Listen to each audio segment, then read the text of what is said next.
Thank you. Good evening. It's a pleasure to connect with all of you once again. Uh, Saurav was telling me that there are certainly a few newcomers during this session.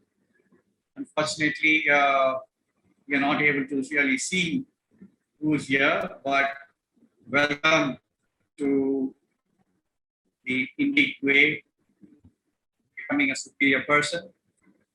Ram and I have been doing it now for the last 5 years, so this is in the series. And we are already into session 3 of the current series. I just want to give a couple of lines on the theme of this particular series and then request Ram for his intro remarks. Is that when we are saying superior person, we're not referring to superior with respect to Mahatma Gandhi or Mother Teresa and people like that. But it's superior to ourselves. It is superior to my own previous version. It could be superior to my previous version of last year, a few years ago, or whatever, but it is always superior in comparison to myself. And in this, we get inspired by many ordinary people that we meet in our daily lives, interact with them, from our family, maybe from school, teachers and friends, from our own professional office environment, colleagues, bosses, subordinates, various other service providers and people whom we meet. And throughout this series, we have therefore said, hey, there is so many superior aspects in ordinary people. And we should celebrate that. We should take those examples. We should imbibe and follow them if we can. And therefore, the underlying content of the entire series is broken up into 3 modules. The power of being ordinary, learning from the Lilliputians, and then becoming a superior person. And all of this, when we say toward becoming a superior person, it's all aimed towards consistent performance, success, joy. It's about achievement. So none of this just because we're saying it's superior is for being some goody fellow. No, it's getting all those which really equip us for performance, success, joy. That's the series that we have for you. Ram? Thanks, JK. Good evening, everybody. You know, we keep saying that this is about being ready for life. Readiness for life is really the underlying theme right over these last 5 years. How can we react, act, respond to situations, events, relationships throughout? Many a time, we come back and then we think, oh shucks, I wish I had not said that, or I wish I had done that. And there is a little bit of lag between what we would normally should have done and what we do. So what is it? Is there an awareness, therefore, of what we could have done better? Just the awareness becomes the starting point of becoming a better person. That is the starting point. So all that we are trying to do through these sessions is to help create the awareness, what causes some of the strengths in us and what causes some of the weaknesses in us. So I was just thinking that how many of us spring out of bed in the morning with a purpose to achieve? Most of us, anytime we ask people, they'll say serendipity. We got where we got by serendipity. Something. Saying have a purpose and spring out of bed towards becoming a superior person, towards achieving whatever you want to achieve. whatever I want to achieve, and doing that both successfully and joyfully. That's really why we're trying to do this. Back to you, JK. Thanks, Ram. So if you look at this series, you already covered superior via ordinariness, and you will find that every session's theme deliberately takes a known path, strikes it off, and takes its opposite, just to bring out that there is so much by just not being one among the crowd, but by pausing, taking a view at each aspect, and then addressing each of that. So superior via not qualifications but competencies. This session, not via smartness but sincerity. And the other sessions are going to follow in a similar sort of a theme. So this particular theme for this session, superior not by being smart, but being sincere towards consistent performance. That is the key. It is not being sincere just to get this good, nice name saying, hey, nice fellow, yeah, very sincere. No. We think it is a quality which really can bring out consistent performance at different situations, and we wish to cover that as we move into the session. Nothing, JK. Move on. So throughout, we will also provide you examples from people who we come across in our daily lives, like I said in the intro. And that is to take those approaches, invite them, and build on them for ourselves. So we want to revisit 2-3 aspects which we have discussed in the last 2 sessions, just to bring the focus back to what is it that we mean by a superior person and how do we move in that direction. So a superior person, no pettiness, no comparisons, no jealousy or envy, happy for others, no judgments or minimal, and therefore very fulfilling relationships. No expectations or minimal, and therefore nothing surprises and nothing angers. I really think this is a wonderful concept. And as we go through these sessions, and as we did many things in the previous index sessions, life has this ability to throw a googly at us every now and then.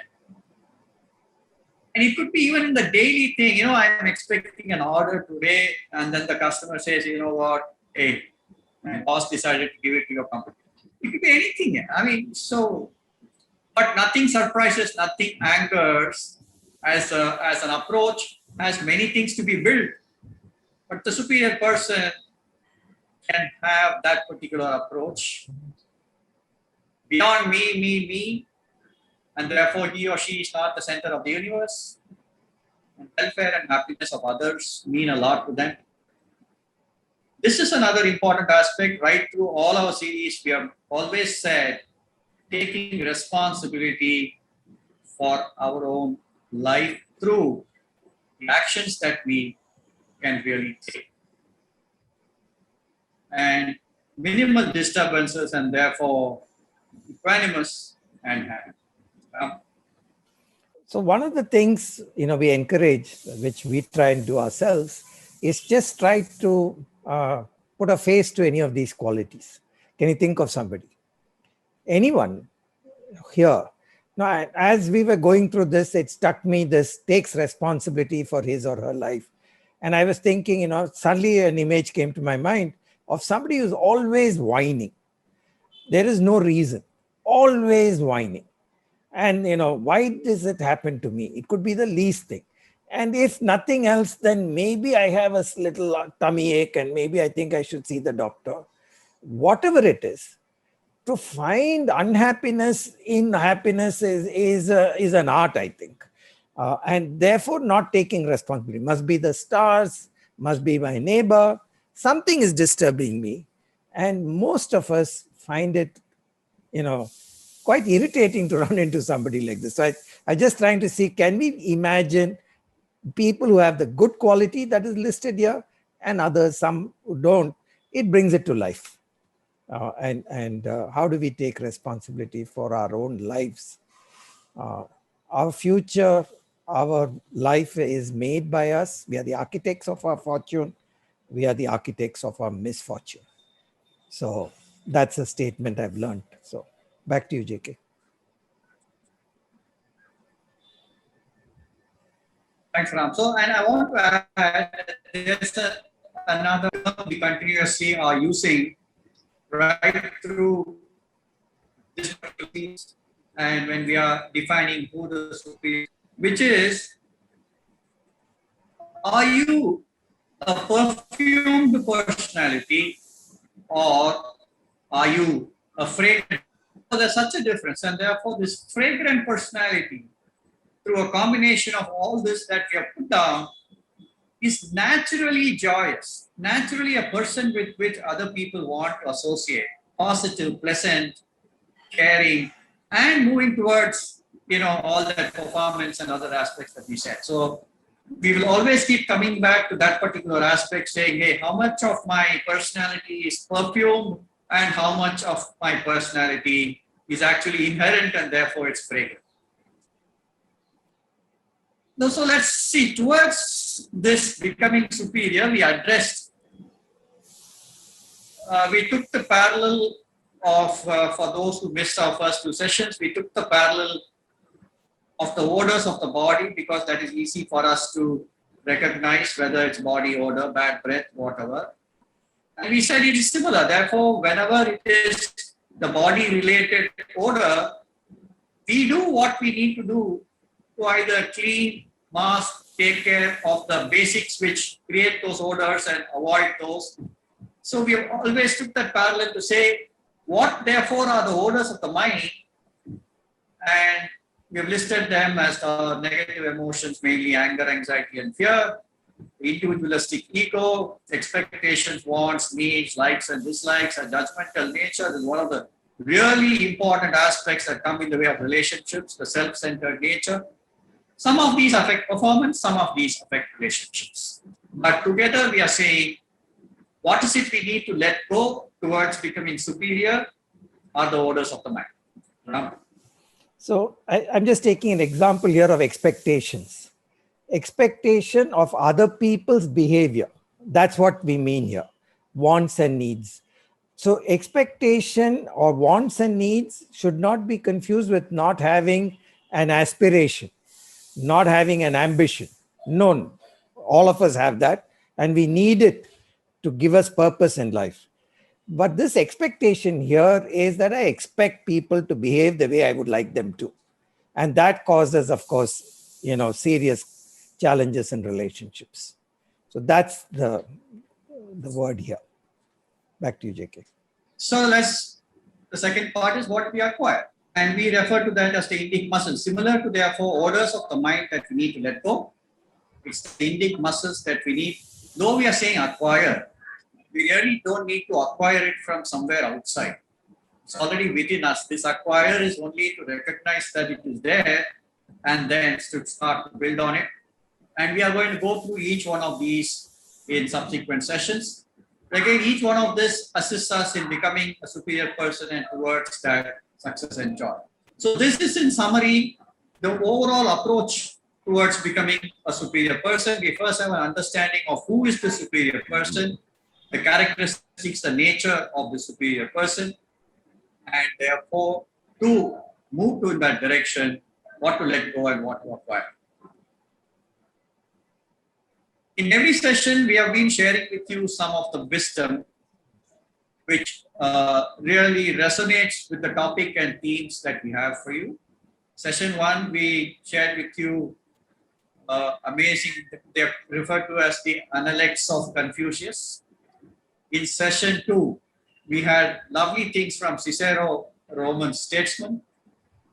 We have something to share with you, The Great Prayer, and it's an anonymous author, but the wisdom in it is something that connects with whatever we're trying to say. Oh Lord, keep me from the fatal habit of thinking I must say something on every subject and on every occasion. Release me from the craving to straighten out everybody's affairs. Keep my mind free from the recital of endless details and give me wings to get to the point. Seal my lips on my aches and pains, but help me to endure the tales of others' pains with patience. Teach me the glorious lesson that occasionally I may be mistaken. Give me the ability to see good things in unexpected places and talents in unexpected people. And give me, O Lord, the grace to tell them so. Amen. We thought this prayer, it really reflects. I mean, when I read it for the first time, I said, hey, how much of this is applicable to me? And which of these can I really, start to do some action? Right? I love the second one. Craving to straighten out everybody's affairs. Puts me in a lot of trouble. Yeah, I think this is fantastic. So I think we have to just see and internalize this. That's the only way we can move forward. And that last line resonates with what we are saying. Yeah. See good things in unexpected people and have the grace to tell them so. And that is another important thing. Not just ignore and go away, but hey, have something. I think it's a lovely prayer for us to look at and remind ourselves that this is a way for us to move towards that superior person. Now we come to the crux of today's session. So we first want to take up the natures of smartness and the natures of sincerity. But Ram, I would first invite you to share what you wanted to share about those two gentlemen and your experience with them. And later we'll start to list out some of these aspects. Okay. So what is the difference between smartness and sincerity? As I was trying to figure this out and discussing with JK, and smartness is not in a positive way, but in a way I would call it over smartness.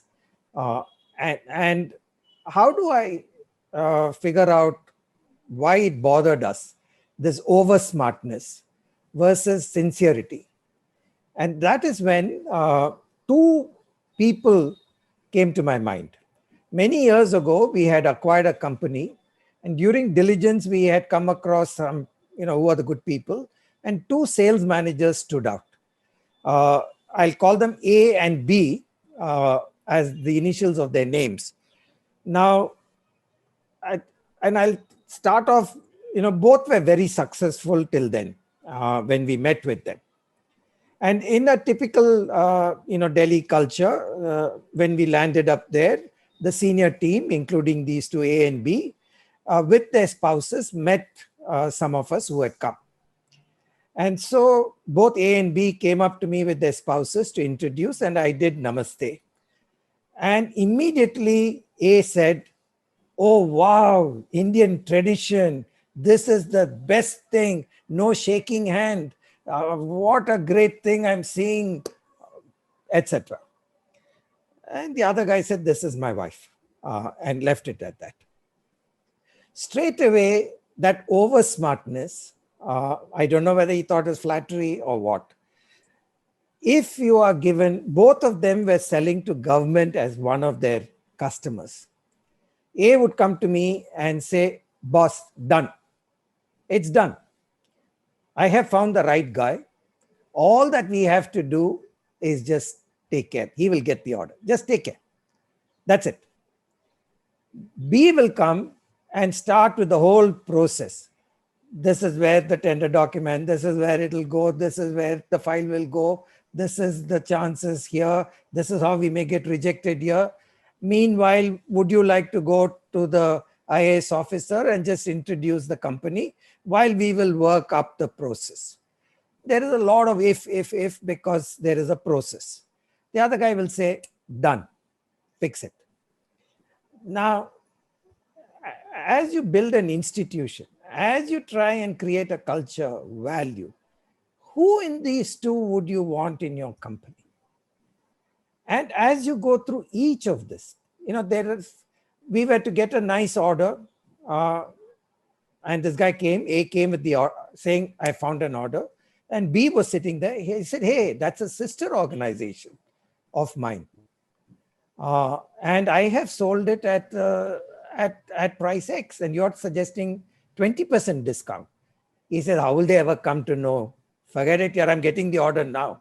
20% discount, cash now, closed. I said, but if they come to know, which they will come to know, the sister organization, they're feeling good about the business. They negotiated a good price. Now, if they suddenly realize 20%, complete trust is gone. Therefore, we should not. So conviction about what is right and wrong, whereas the other one is of immediacy, convenience, chalega, we'll manage later. Problem is not of today, we'll worry about it later. Somebody else may be there to handle it, may not even be me. So this whole thing about, to me, as I was picturing this, came an image of Dravid, somebody who you will naturally just trust in the way he has behaved. In everything that he does, not that I know him, but the way he conducts himself in anything that we have seen, there is an instinctive thing saying, hey, I can trust this guy. So that is this question of smartness and sincerity. To just end that story, A is now had to migrate to another country. He is doing some small business. He's dependent on his son there. B is the managing director of a multinational in Delhi. So it looks like that this sincerity, looking at things on a more sustainable, consistent value basis, actually pays off. Sometimes you think it doesn't in the short term. But I've been tracking these two guys for 20 years now, and they're still in touch with me, both of them. And one is away, and the other guy is the MD of one of the largest multinational globals in India. So I just thought, bringing it to life in my head, of the difference between smartness and sincerity. JK, over to you. Thanks, Ram. I think all of us will relate to people like that. And as we list this and take some, maybe we'll share one or two more examples. But the natures of smartness and the natures of sincerity, because of what Ram said as over smartness, there is this misrepresentation. The misrepresentation happens automatically in people. Where no problem, yeah, this. No, yeah, deliver tomorrow, whatever. Everything is of that particular moment, whereas the sincerity is about assist and reality. This misrepresentation, Ram and I always refer to it as half-truth. See, the half-truth also protects me because I've said something and then later I can say, yeah, actually I said something else. So through half-truths, I can get away with a lot of things, but sincerity brings out facts. And like Ram was saying, this is the process. It's not going to be that easy. You need to cross this, you need to do this. Whereas with the half-truth, you can sort of get misguided in what you want to do. So the smartness has this component. And this is the core of what we want to address today as one of the orders that we need to let go, is me and my greatness. Versus, again, whenever we are saying sincerity, I want to say that this is not one soft, goody person. No. They are much stronger than the person who displays smartness. So it is about my strengths, and they really leverage and build on that particular aspect. So smartness can get into a lot of contests and disputes, whereas there is certainly more cooperation and alignment with the people who are sincere. One-upmanship is evident, but the togetherness, teamwork, driven by people who are sincere. Haste versus patience. Fits and starts. I've seen this. I mean, like whenever Ram mentioned JNP, I've had similar experience with lots of people who had both these characteristics which stood out, and therefore it's fits and starts, whereas this is continuous progress all the time, reacts but responds. This is where Ram was mentioning, and I think this stands out. Acts via convenience. For that moment and for that particular objective, say something, do something. Say anything, do anything. Acts via convenience. Acting via conviction, and I feel like Ram said, higher value, say what is our objective? No, if we do that, what? If we don't do that, what? This is okay, but this is not okay. And therefore, the person with sincerity has that same ability to take stances. Again, repeating, sincerity is not equal to softness.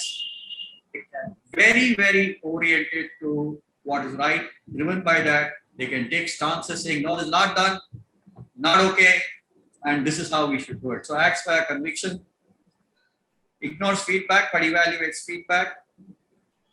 Ambitious and personal growth is driven through that particular aspect in smartness. And it's not that sincerity is not driven towards it, but it is goal-oriented and company growth. Therefore, we want to add this part. Presents the best profile of himself or herself, which I call a bit of perfume. Presents true profile, which I want to refer to as a bit of fragrance. So together with what Ram said, these are the natures of smartness and the natures of sincerity. And we certainly think that the natures of sincerity leads us towards becoming this superior person. Ram? No, JK. I think this is. If any one of you have anybody? had any experience in sort of linking it to people you know, we would be happy to get some of your own inputs at this stage.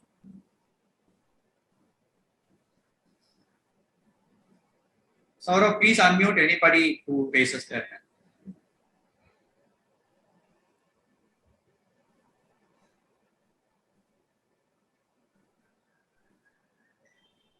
Did we put people to sleep or I don't know.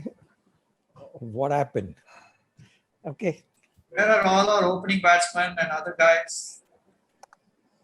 So participants, you could also send in a message. You could put in your chat box if you want to be unmuted. We'll have you unmuted as well. Okay. Niranjan, Malini, Radha, Krishnan. Yes, please, Niranjana. Hello, sir. Can you hear me? Yes, Niranjana. Thank you, sir, for this opportunity. It was a couple of years ago. I went for an interview for a managerial position, and I had to meet a senior director person for an interview. And I had an interview, and it went well. But suddenly, the interview was like, the person asked the question, and the same interviewer was answering as well. So I was not given a chance to speak, and I was not given a chance to even express what I would be doing in my future plans or anything. It was a very embarrassing moment for me because I already knew that this person is going to reject me for sure. So it was kind of sort of like in an eyewash interview. I said, fine, no problem. They said they will get back to me, and I just came back home. And evening, I got a call from the CEO of the company, and the HR called me and said, the CEO wants to meet you, Niranjana. I was like, and the HR said, Niranjana, why did you leave without telling us? I said, I was being asked to leave. The director, whomsoever the sales director, asked me to leave. And I was not even aware that he didn't even inform the HR that this candidate had left or something like that. I don't know what was the issue, but that person didn't want to, get me selected. That I was not for sure. And after that evening again, that his CEO asked me to come through HR. I just went again. I got selected. I joined the company. I worked for 2 years in that same company, and I had to meet this person who rejected me almost every day. And I could understand, and now I can feel the sincerity and smartness. This person was, I think, very, very smart enough to even not even let the HR know or the CEO know that this person is not fit for. It happens, and sometimes we get fooled. So this really, now I can, Sir Ramraj, sir, I can really relate to this, the smartness and sincerity. I just left the companies and thinking that, okay, if this is what God's want, probably I'll get a better opportunity somewhere else. So maybe this is not the place I have to work. So I just left it. And within 2 days, I joined the company. So, I mean, it happens because I was jobless for quite 6 months. So they asked me, can you immediately join Niranjana? I said, yes. And every day I have to meet that person. So that Sure. person couldn't see eye to eye to me, but it happens. So that's also. Sure. Hari had a point, I think. Niranjana, I think thank you for that. And I want to, from what you shared, again underline something. Therefore, smartness looks after himself or herself, whereas sincerity looks after people as a unit. And that goes with an experience that you shared, Niranjana. Thanks for that. Yeah. Thank you, sir. Yeah, perfect. Great, Niranjana. And I think Hari had something to say.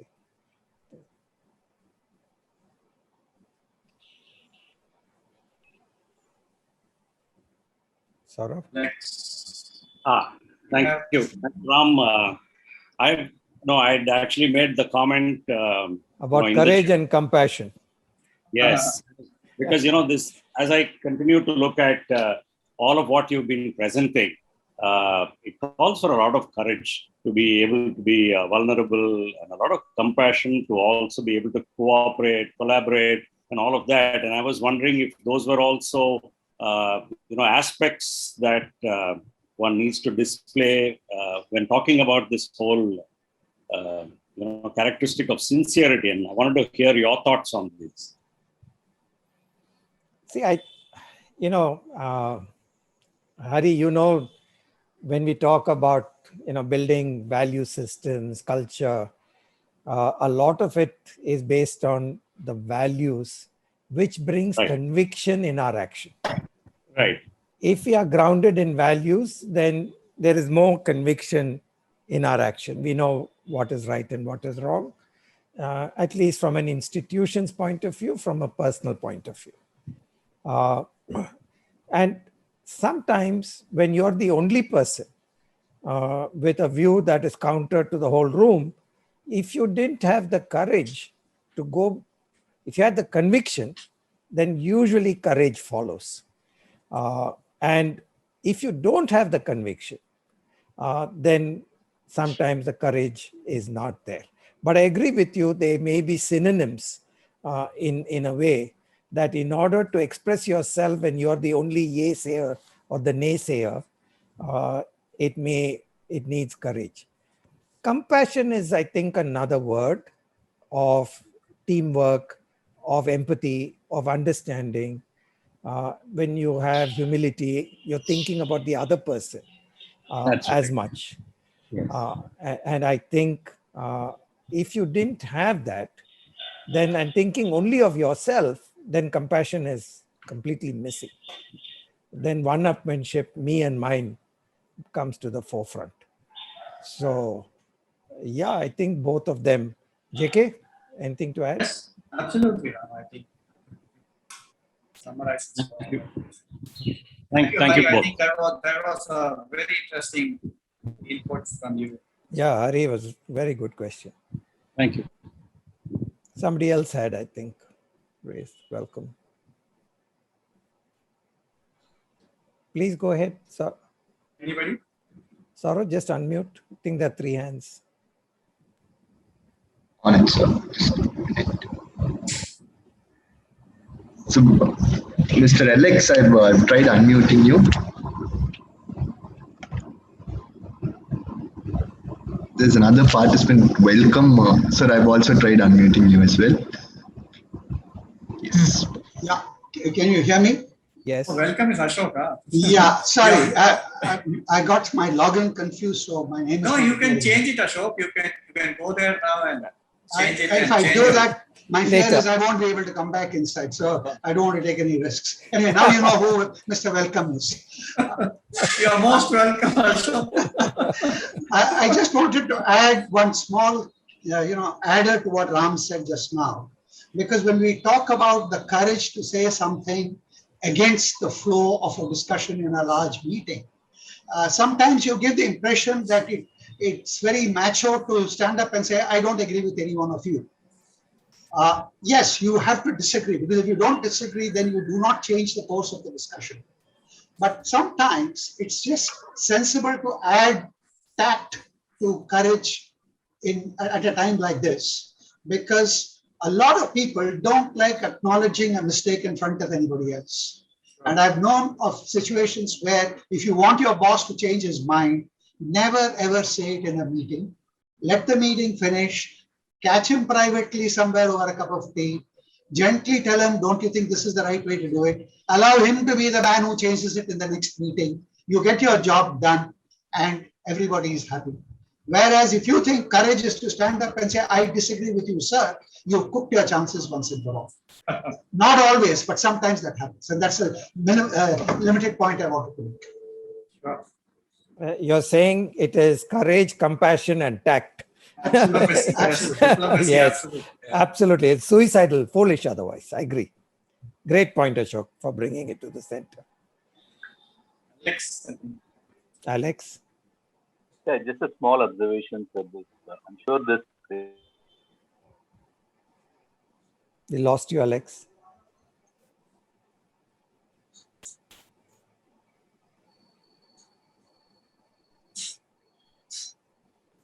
we lost Alex. Yeah. Anybody else? Otherwise, we'll wait for whenever Alex comes, we'll get him back. Thank you. So let's move to, so we have identified smartness versus sincerity. We want to now address, hey, what is causing it? And go back to what we refer to as the orders of the mind. And this smartness, certainly influenced by the individualistic ego in the person. So let's get some understanding. Some of you who have been in the earlier series may recollect this, but there are 4 aspects of the mind with different functioning. The first component called the manas. I'm not going to get into the details of this now, but manas is referred to as the lower mind. Manas is the one which interfaces with everything in the external world. Manas is the one receiving all the inputs and signals from the external world and trying to process it. Manas is one of the aspects of the mind. Ahamkara, and this is where we will spend maybe a few minutes more, is the ego component in us. Buddhi is the intellect component in us. We have spoken about it in earlier sessions. It's one of Ram's favorite topics, and we will certainly address this as one of the muscles, but we will do that in a subsequent session. And the chitta, which is a combination of memory and our base consciousness. These are the aspects of the mind. Now, don't want to get into details, but let us deep dive into understanding a little more about ahamkara, or the ego aspect, which is part of us. Now, the ahamkara is the I-ness, meaning it also is the one which attaches me, my, everything about my possessions, my greatness, all powered by the ahamkara. The stronger it is, stronger is this of ownership, me, mine. It's the identity, individuality in us. It creates the likes, dislikes, opinions, and prejudices. See, the opinions and prejudices and those automatically surface in us, and comes in the way of many aspects, whether in performance or relationships. And the ahamkara, the stronger it is, stronger is that person's likes, dislikes, and they will voice their opinions openly in terms of everything which they think is okay, not okay in the world. And it is powered by the ahamkara in us. This is an important component. It can label and color incoming. So when I am listening to something, when I'm taking in something itself, I have colored it saying, hey, it's coming from that arrogant person. Nothing, I have not looked at it from the content, but I've added color, I've added many other labels to base facts. And that is powered by the ahamkara in me, which colors. Equally important, it can color and label outgoing messages. So when Ram was sharing something to say, don't worry, boss, I've already sent it. Now, the guy knows he has never sent it. He probably thinks, hey, I can tell him this year by the evening. If I send it, he will never know about it. So I'm automatically labeling or coloring my outgoing message and outgoing content because my ahamkara is driving all that. I was supposed to send it yesterday. I have not sent it. My boss is calling me, reminding me. He said, no, boss, already sent. It's a way in which the ahamkara powers or labels outgoing content. And hopefully he'll catch up, but if he doesn't catch up, then he's in trouble. But it is the ahamkara which does this particular mischief. There are also positive aspects. It powers self-esteem.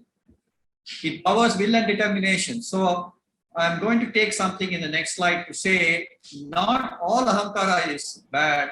There's some which is good. It's like good cholesterol and bad cholesterol. Not all cholesterol is bad. Same component is true in ahamkara, but the one we want to address this time in terms of the individualistic ego is the ones which create point number one, the likes and dislikes, the labeling and the coloring, and therefore all the mischief that goes around it. I'll just trivia around likes, dislikes, opinions, and prejudices. In the artificial intelligence world, we try to create algorithms so for repeated tasks, so that the machine will do it rather than having to do it ourselves.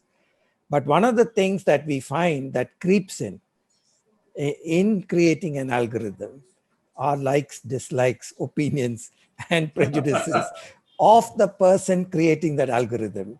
And actually now they're consciously now trying to bring people to double check that subconsciously, unconsciously, we bring in our likes, dislikes into even something as coding, that it affects the algorithm that is to do something. So it's a very strong thing that, we do. It's ingrained in us as children, and it just gets reinforced as we grow up. That it is something that we really need to watch out for is emphasized in this symbol of Ganesha. Ganesha is God because he's overcome likes and dislikes, one of his qualities. That is why the tusk, one of his tusks is broken.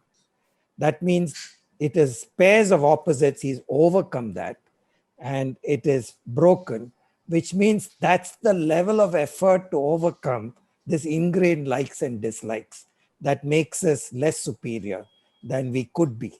So if you're aware of this and then work on it, this is one way to keep our ahamkara towards the powers of self-esteem and the better aspects of what it ought to be doing. Yeah, back to you, JK. Thanks.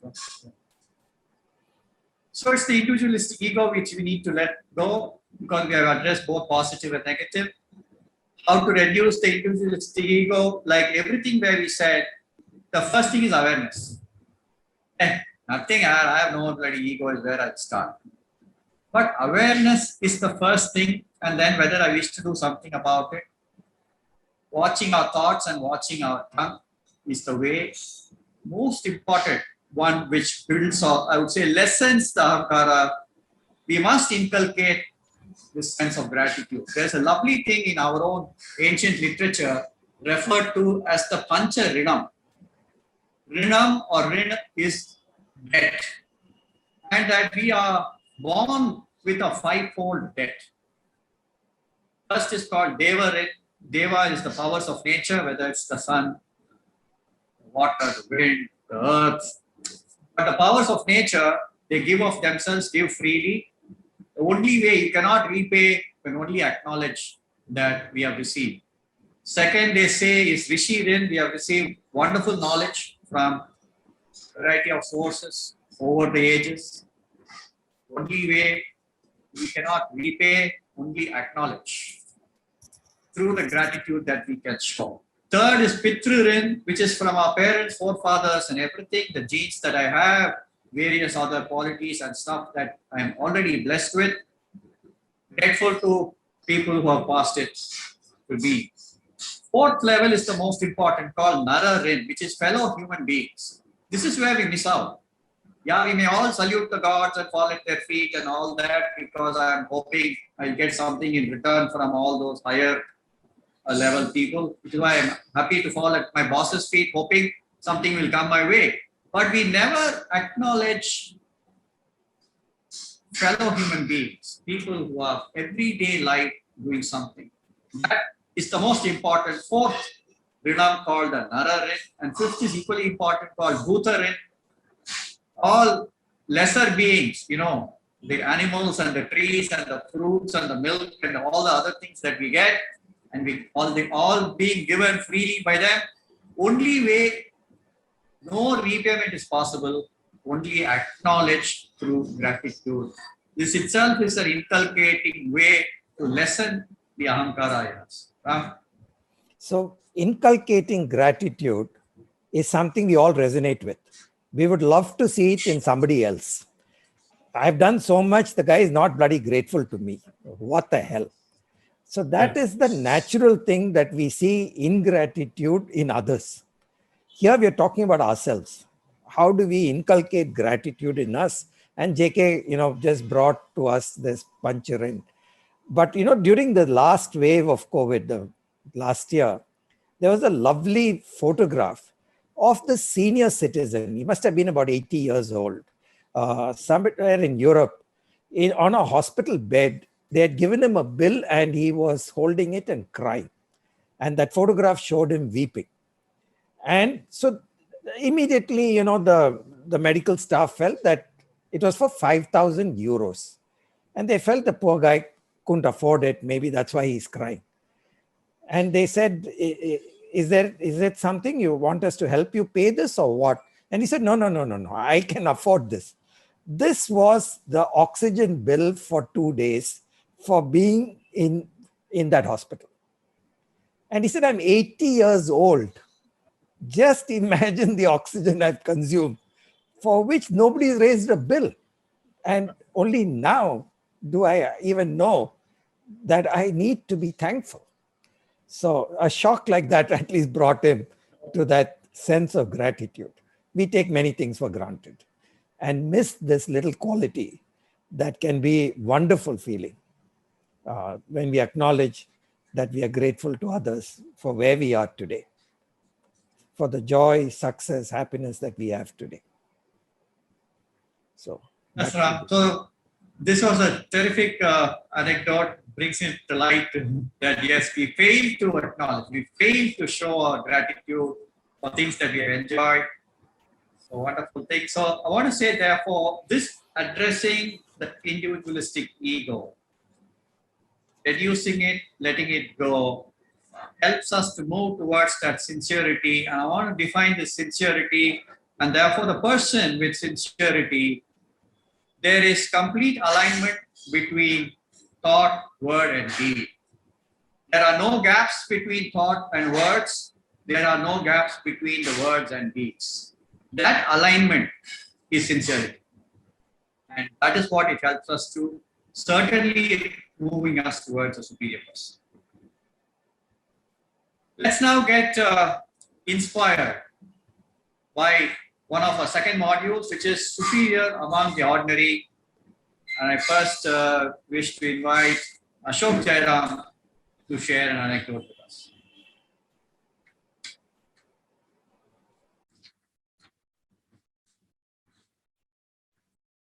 Ashok, you're on mute, right?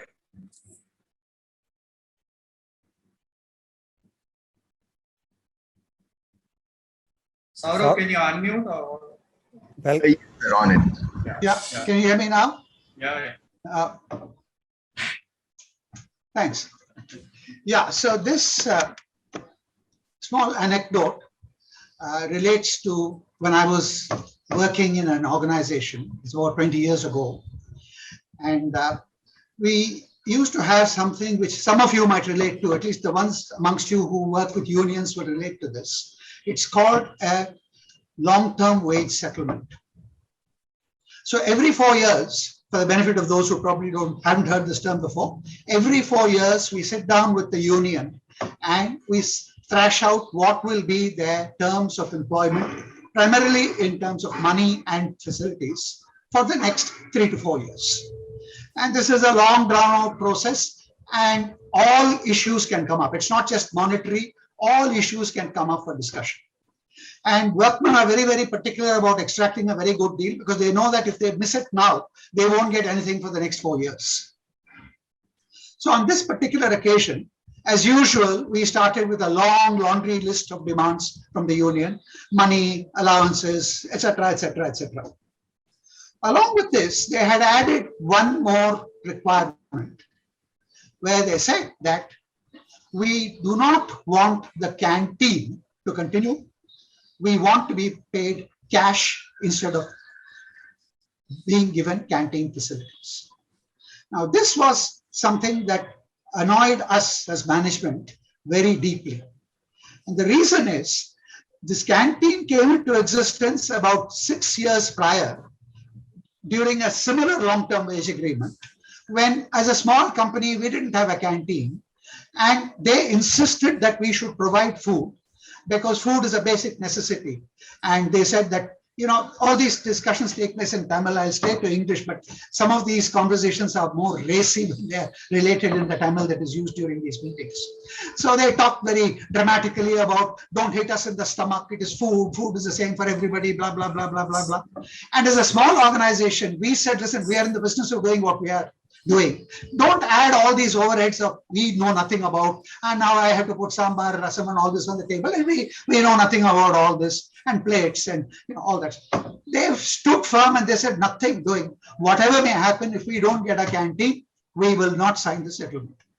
Well, after a long discussion, we finally agreed, and this canteen was started.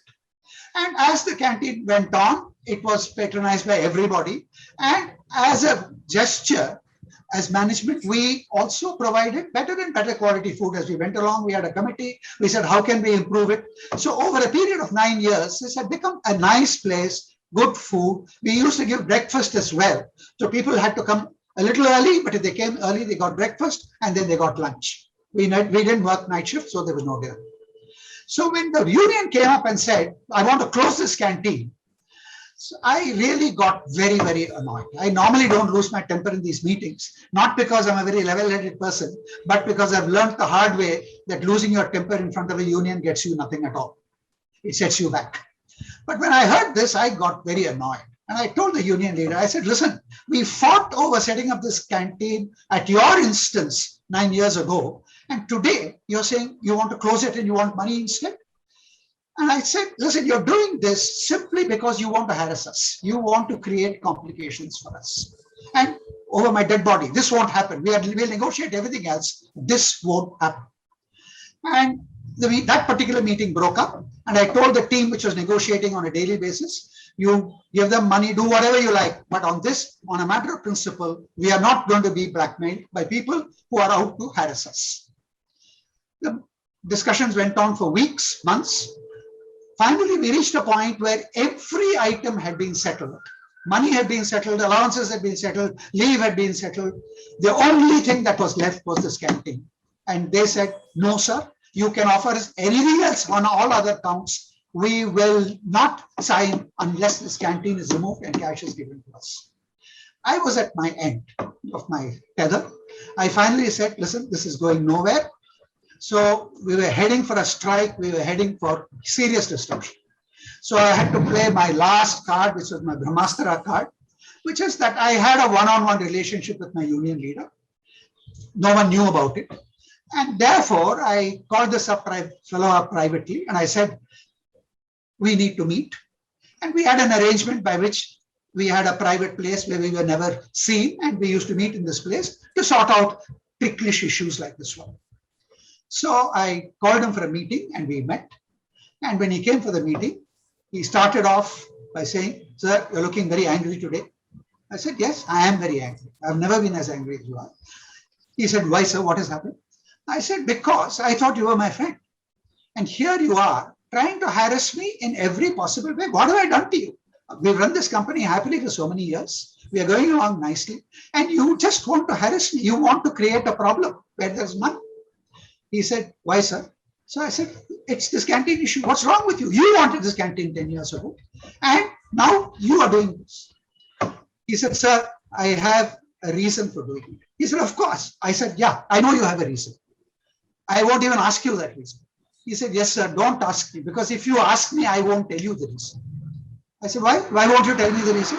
He said, because, sir, you cannot understand that reason. You won't be able to understand.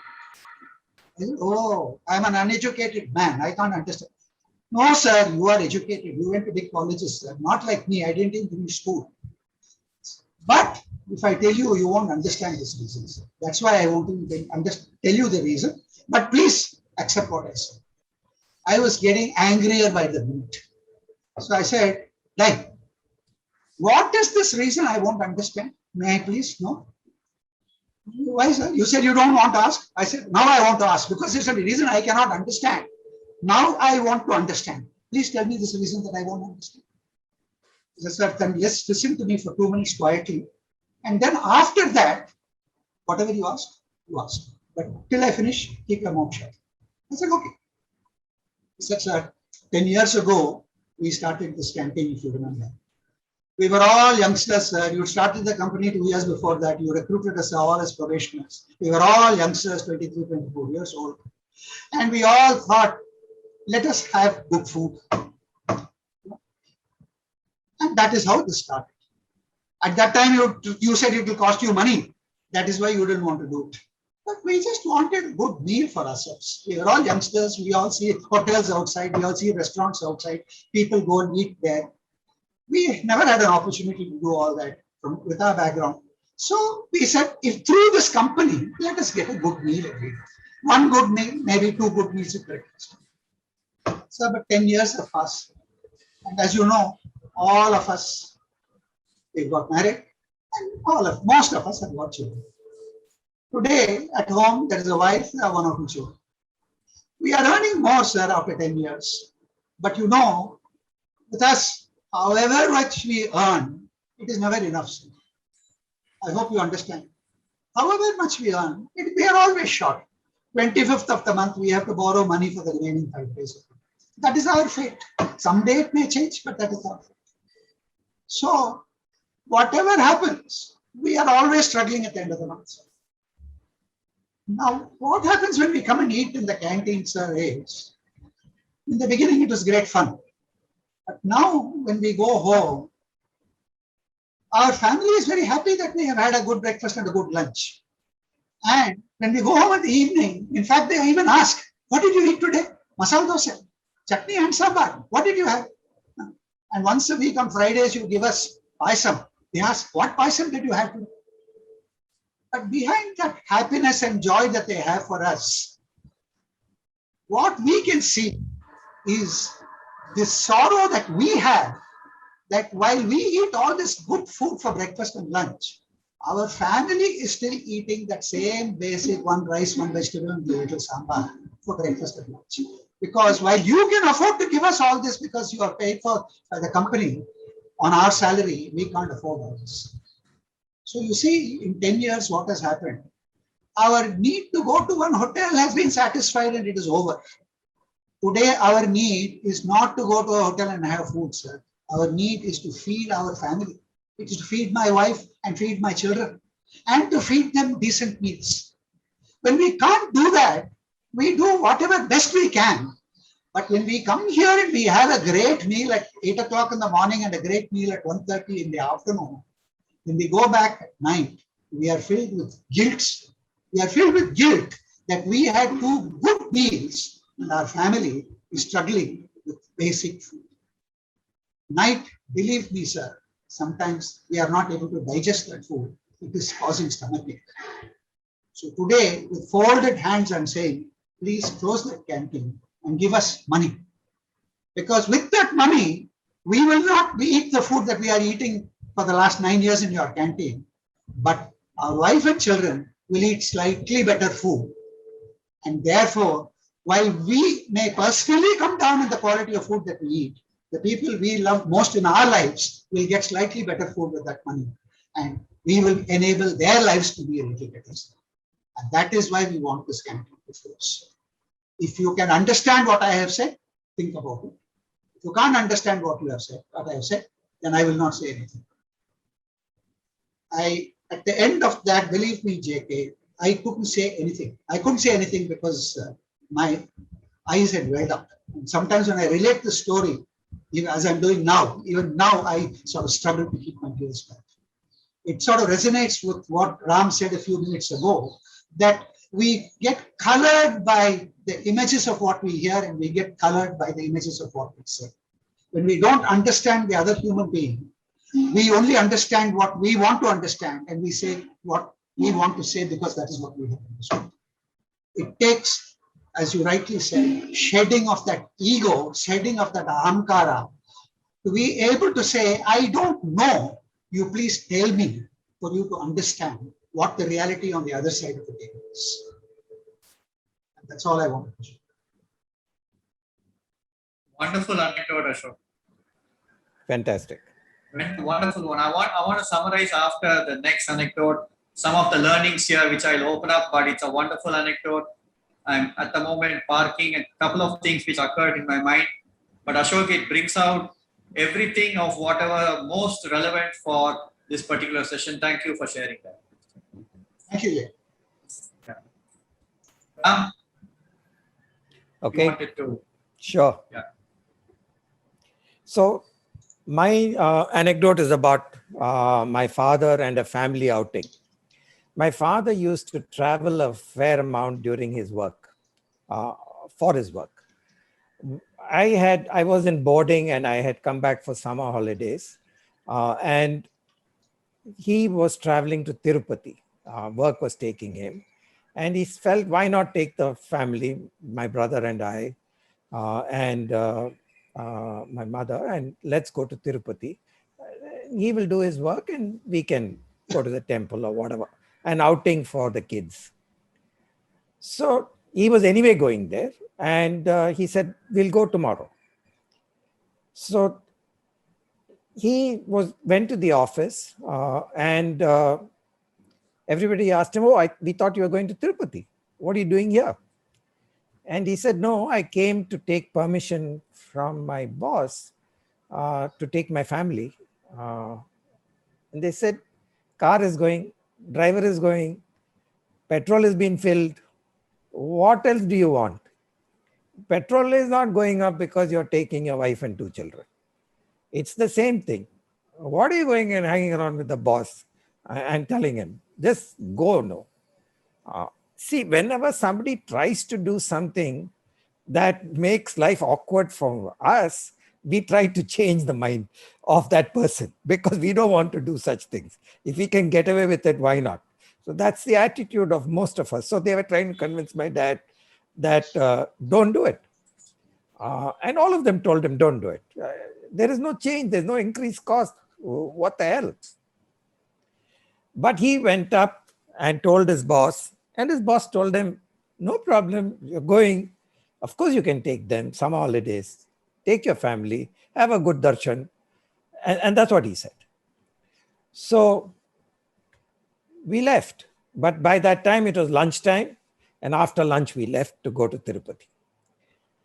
One thing I learned that day was not to doze off. I was 12 or 13, not to doze off in the car because the driver also dozed off. And when all of us dozed off after a nice lunch, he also dozed off. After Tirutani, somewhere in the hot afternoon, somewhere the road took a slight curve. There's a culvert. He went straight and car tumbled 2-3 times, but landed on its wheels under the culvert, below the culvert. And most of us, nothing serious, but my mother had broken her hand. My brother had hurt himself, but nothing serious. There's a place called Puttur, which is a bone setting place, which was about half an hour away from there. So a lorry stopped and we all landed up at Puttur, at which time there were no cell phones 20, 30 years ago. More than that if I was 13. So my father called his boss from Puttur to say we've had an accident. And his boss had to report to TVS where he was working those days, a family member. And the first question the family member asked was, did he take permission? And the boss said, yes. He said, yeah, we don't. Great. The full TVS machinery, make it available. Make sure they are picked up, make sure their treatment, everything, just take care. And we were all, of course, brought back, all treatment done. And my father told me this, that we would have come back, of course, nothing. But the fact that he just followed what he was convinced was the right thing to do got us completely out of all the hassles we would have faced otherwise. And simple person, but always stuck to what he thought were the value systems, and his behavior, irrespective of all the pressure on him, never changed. And that was something very difficult to follow after him, but great thing to learn from. Back to you, JK. Oh, great one, Ram. Great one. I think from both these anecdotes,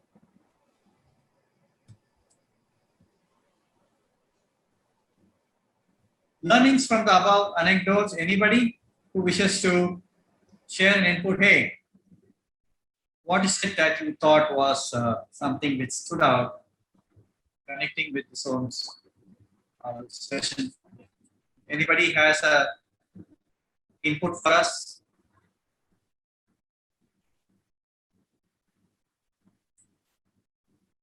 Okay, otherwise I want to share that in both these, this stands out. Superior not based on smartness, but based on sincerity and genuineness. Certainly comes out in what Ramaraj shared about his father.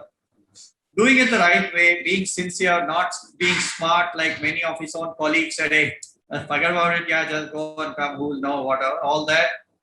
But stuck to it, and it certainly helped in this particular situation. And something that Ashok shared, I have a couple of more points. When the first negotiation was happening between both union and management, on this particular issue, the management said, hey, why are these guys trying to be over smart? I mean, what is this unnecessary petty stuff which they themselves wanted? Now they don't want, they want cash, they're just harassing me, like what Ashok shared. The feeling was, hey, they're trying to be over smart. Now, when somebody is trying to be over smart, I also wish to be over smart. And I wish to take those same stances. I don't want to then be reasonable, and I don't want to be anything, but therefore I want to say smartness responds with smartness, whereas sincerity evokes sincerity. The moment that union leaders shared actual situation and Ashok realized that, hey, things have changed in 9-10 years, and that change is causing them to look at it completely differently. And when there was openness and sincerity in what was the thought behind their demand, like Ashok said, tears welled up in his eyes because sincerity evokes sincerity. And I think it summarizes something. I think both these say sincerity is a long-term way for achievement, performance, continued progress and growth, whereas smartness may give us one here, there in some form. So if any of you in our next sessions, we want to again remind you, please do share anecdotes, superior aspect in an ordinary person. We value all the inputs that are coming from our own participants. Now let's move to the last module. Okay, if anybody did anything ordinary and you wish to share your experiences, please park your thought. We'll come back to you and we want you to do it with us in the next session. Let's move to this learning from the Lilliputians. This is another component where we have shared with you that when we say Lilliputians, people who we will not recognize by name, people whom we may not have heard of. But either there is wisdom or there is some value in that particular anecdote, in that particular aspect. And therefore, let's move to learning from the Lilliputians. And we have this lovely thing. Ram, maybe you'd like to read out this lovely poem. You had only sent this to me. indispensable man?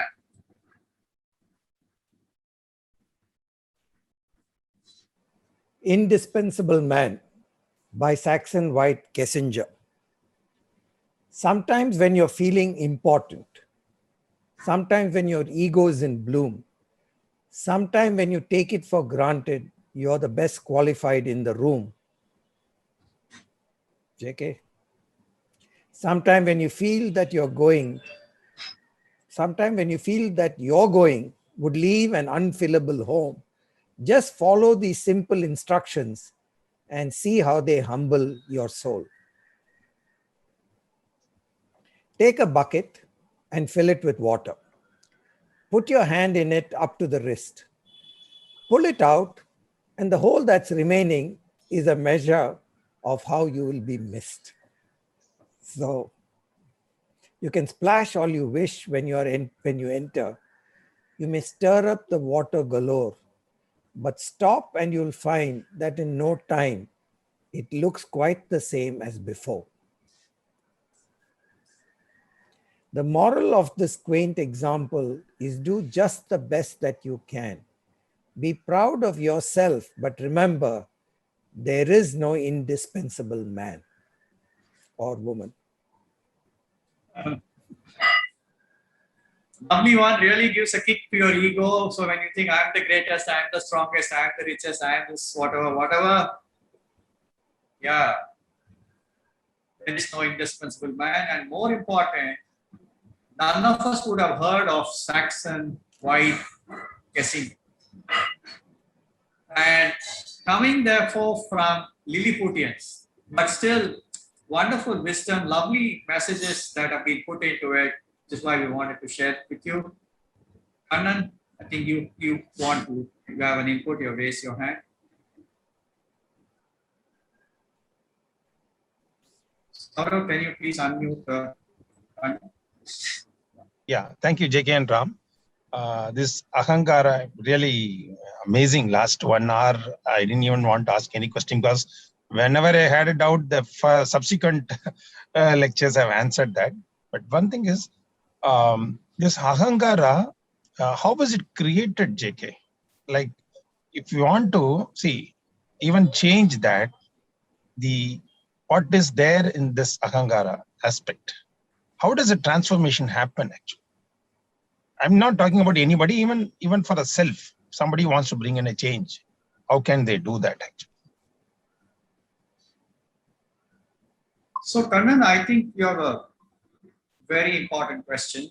The first thing is we must understand that Ahankara is part of each one of us. It's not that, for some it is there and for some it is not there. Ahankara is my identity. We're all born with it. Now, there's one lovely statement which talks about which are the aspects in us which we feed, F-E-E-D, which are the ones we feed and which are the ones which we don't feed. The ones we feed will become stronger and stronger. And if, therefore, in the way a person has grown, there are aspects which have fed the Ahamkara, then that Ahamkara, me, I am the greatest, I am the strongest, I am the richest, keeps growing. And there are some where it happens also in the way we are brought up.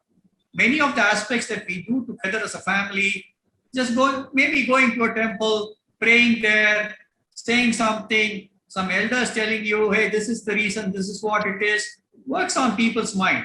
Then the balance starts to come out. So we do receive inputs, and through experiences in life, either the Ahamkara gets, especially the individual's ego, gets stronger and stronger, me, mine, that aspect of it gets stronger and stronger, or gets balanced in terms of our own experiences. Having said that, I still want to say, Kannan, that the two components, please keep in mind, because there is the positive side of Ahamkara, which is very, very important. We must safeguard. It is referred to as the Sattvic Ahamkara. So Ahamkara, there is Satvik Ahamkara, there is Rajasik Ahamkara, which is the one which we are referring to, which causes the mischief, and there is Tamasik Ahamkara, but the Satvik Ahamkara, the good cholesterol component, very important for us to nurture that. But this other one, it grows because of the experiences that people go through. Sometimes it predominates because I think what's wrong with it. Yeah, I mean, that's how it should be. If I need to be successful, this is how it is. And I don't even acknowledge that my ahamkara hurts other people, offends other people. But that is your question, for which I think it's a lovely question. But I want to summarize, we are all blessed with ahamkara. If left unchecked, it has its innate nature to grow and grow and grow and occupy the entire space for itself. But through other experiences, yes, it can get moderated. And the positive side is something we still need to touch. Ram, maybe you have something. And then only one thing, many a time we take credit for something that we have done. Maybe it was our idea, but often it gets done because a few of us got together to get it done. We forget that aspect of cooperation in anything that we do. And one of the factors of success is that it needs a team for consistent success and for us to really do something at scale. So we forget about, that's why that gratitude also came in that same slide, that we forget that we need to be grateful for others who may have helped us get there. And humility goes away, all of that. And we only think I was the root cause of this success, my idea. And that there were 10 others who did it, or 2 others, or 1 other who helped do it now or earlier. Even for us to get that idea and, be ready would have been somebody who taught us, or we watched somebody do something in a similar situation, anything. It could be many things that get us there. I'm not saying, therefore, we should feel inferior. That is why self-esteem is something that JK emphasized there. It is not to make us feel inferior or superior, but just be ourselves. And not feel the world goes around because of me, or the sun rises only for me. Yeah, thank you. Alex, I think you had raised your hand. So Saurav, if you could unmute Alex, please.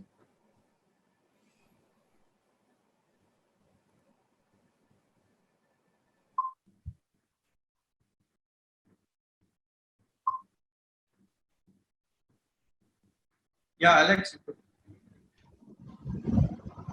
Sir, we have unmuted Mr. Alex. Mr. Alex? Yeah, am I audible now?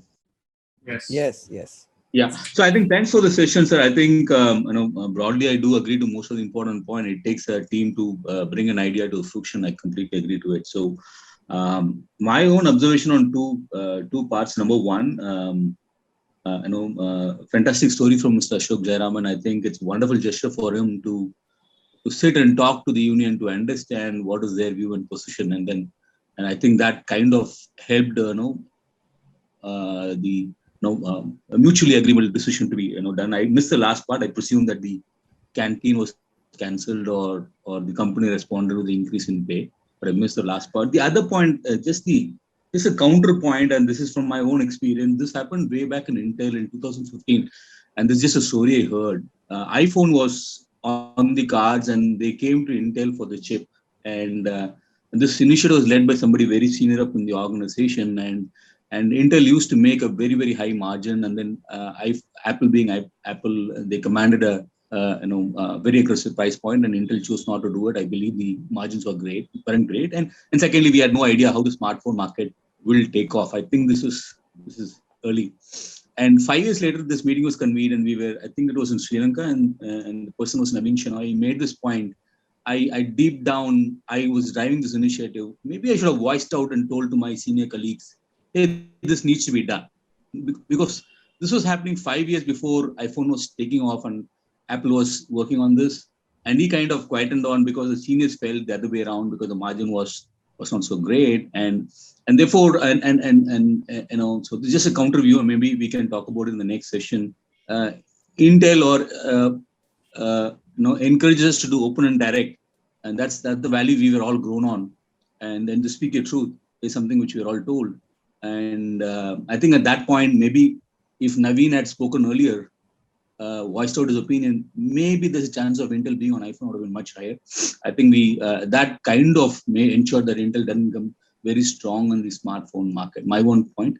But thanks for sharing the session. I agree. It takes a team to make an idea to fruition, and it's always great to have one-on-one session to understand each other's viewpoint. Thank you. Thank you, Alex. So to continue learning from the Lilliputians, a lovely little story I heard about this King Ashoka and the three heads. Ashoka was returning from one of his visits on his chariot.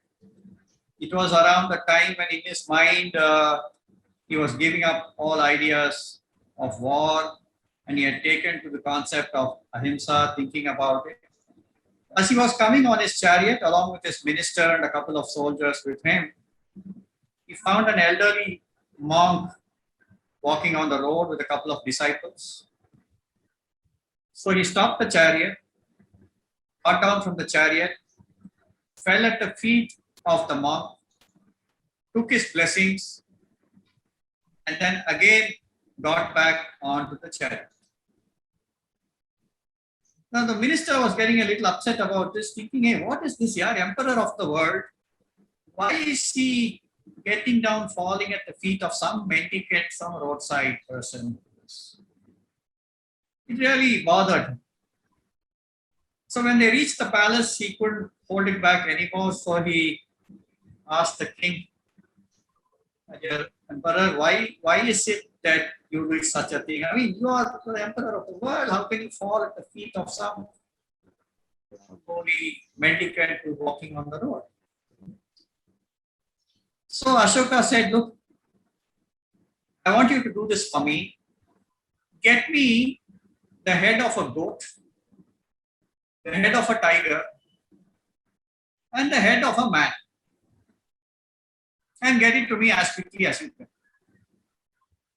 The minister was saying, what is it? I asked him something and he's telling me something absolutely way out of context. But anyway, I mean, he's the king. So he set his people to go and get these. They were able to very easily get a goat's head from a butcher shop in the market. But tiger's head was getting a little difficult, and after a lot of search, they were able to get it from a hunter who had very recently killed a tiger. The human head, they found it very difficult. They said, nothing, you can't just go and chop off somebody's head, that would be murder. And as they were doing it, they found that at a close by cemetery, there was a body which was being brought for cremation, and they said, hey, maybe we can, and they somehow spoke to people there, and they took the head from that body and brought all the three heads to Ashoka. So Ashoka looked at it, said, great, now please go to the market and exchange all this for value and bring back whatever money you get. So again they went.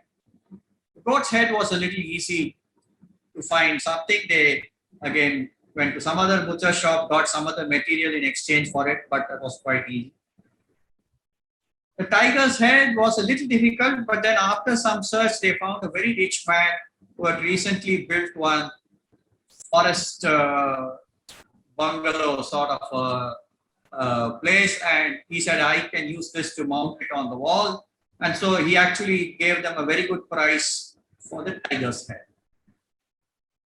The human head, nobody would buy, nobody would touch. They were all discussing. They said, no. The people just ran away when they looked at it. They tried their level best, but nobody willing to buy this human head. So they came back to the king and told the king, saying, this is what it is. We got exchange something for the goat's head. We got good money for the tiger's head, but nobody is willing to buy the human head.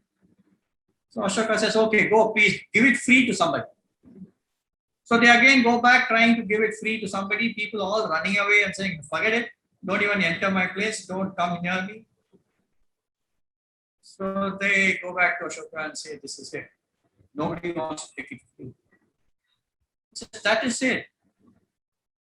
When we have life, this same head, see how it is jumping around, how it is thinking endless things about itself, its greatness, and what it is. Whereas when it is devoid of life, nobody wants to look at it. People get disgusted. Nobody is willing to give any value for it. So please imagine a person who has realized, even when he is living, that really is of no value and there are higher things to pursue than the swelling of the head. Don't you think that person is worthy of respect and worthy of us to learn something from him? And that is why it's a lovely thing to again talk about the ego in us and how it makes us whose head swell up, no end about itself, and finally that even nobody wishes to touch it. Ram, you had an associated thing you wanted to say. No, JK, I think we're running out of time, so please Yeah. go ahead. Okay. Yeah. So, learnings from the above, kill the individualistic ego, power your way to success and joy by our sincerity and genuineness. If there's any anecdote about learning from Lilliputians, please do share it with us, which we can use in our next few sessions. Saurav, you can put up our emails on the chat, please, like you normally do. Sure, sir. We'll have that done. Yeah. Thank you. Anybody has any questions, happy to answer.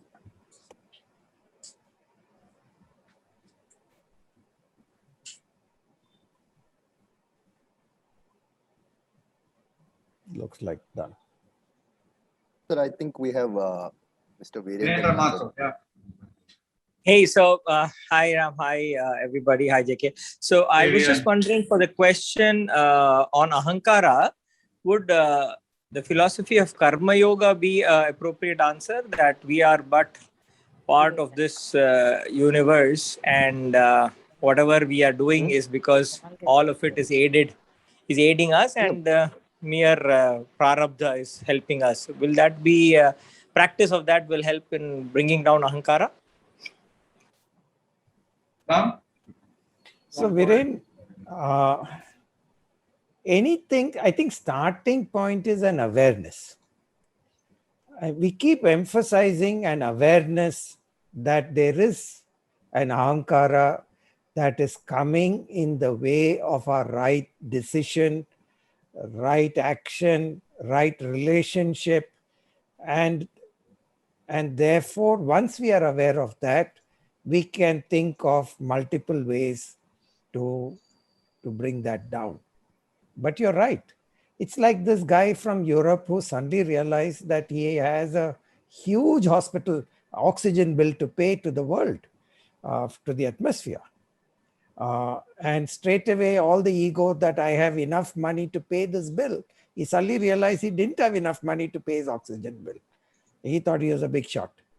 And he suddenly realized, oh my God, if I'd been billed for everything that I've taken from this world. But that kind of awareness, look, it took an illness to bring. But starting point is an awareness every day.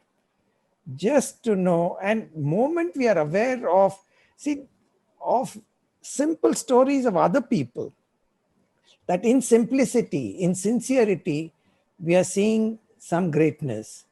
Itself will bring down our own Ahankara because we are aware that without all the shusha and the over smartness, people are leading their life successfully and happily.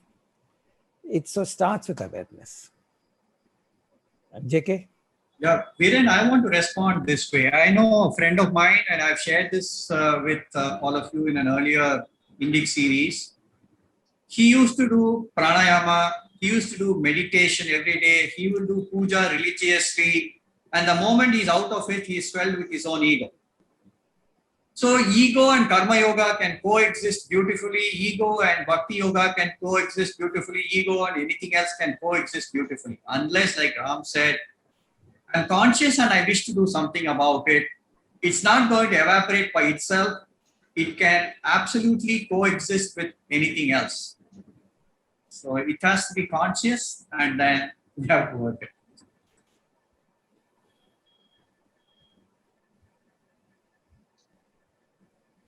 Anybody else? Otherwise, we'll. Okay, thank you.